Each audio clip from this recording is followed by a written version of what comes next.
যেখানে পা রাখলে আজও গা ছমছম করে ওঠে, যেখানে দেওয়ালে কান পাতলে শোনা যায় শত বছর আগের বন্দীদের কান্নার আওয়াজ। হ্যাঁ, এই রাজবাড়ির ভেতরেই আছে এমন একটা ঘর যেখানে একসময় অপরাধীদের ফাঁসি দেওয়া হতো।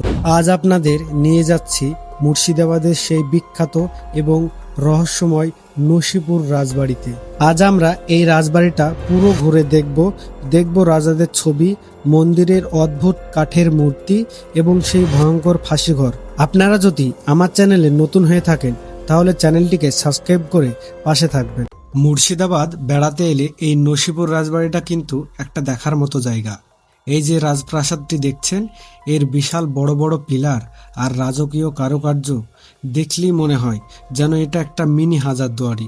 1865 সালে রাজা কীর্তিচন্দ্র সিং এই সুন্দর প্রাসাদটি তৈরি করেছিলেন। এদের মধ্যেই একজন ছিলেন এই বংশের প্রতিষ্ঠিতা রাজা দেবী সিং। উনি কিন্তু আমাদের বাংলার লোক ছিলেন না, এসেছিলেন সুদূর হরিয়ানা পানিপথ থেকে ব্যবসা করতে। পরে নিজের বুদ্ধির জোরে ব্রিটিশদের খুব কাছের মানুষ হয়ে ওঠেন এবং এই এলাকার সবচেয়ে বড় ট্যাক্স কালেক্টর হয়ে ওঠেন। মানুষ তাকে দজ্জালের মতো ভয় পেত। এই রাজবাড়ির চারিপাশে ছড়িয়ে ছিটিয়ে আছে ছোট ছোট মন্দির, আর এই মন্দিরগুলোর ভেতরে একটু ভালো করে খেয়াল করুন। এখানে যে দেবদেবীর মূর্তিগুলো আপনারা দেখছেন, এগুলো কিন্তু সাধারণ পাথর বা মাটির তৈরি নয়। এগুলো হলো বহু পুরনো এবং অত্যন্ত নিখুঁতভাবে খোদাই করা কাঠের মূর্তি। প্রাচীনকালের শিল্পীরা কত যত্ন নিয়ে কাঠের ওপর এই মূর্তিগুলোকে বানিয়েছিলেন তা আজও দেখলে অবাক হতে হয়। আর এটা খুব বিখ্যাত ছিল সেই সময়, আর এখানে অনেক মানুষকে ফাঁসিও দেওয়া হয়েছিল।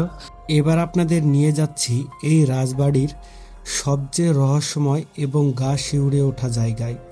ভালো করে দেখুন এই ঘরটা।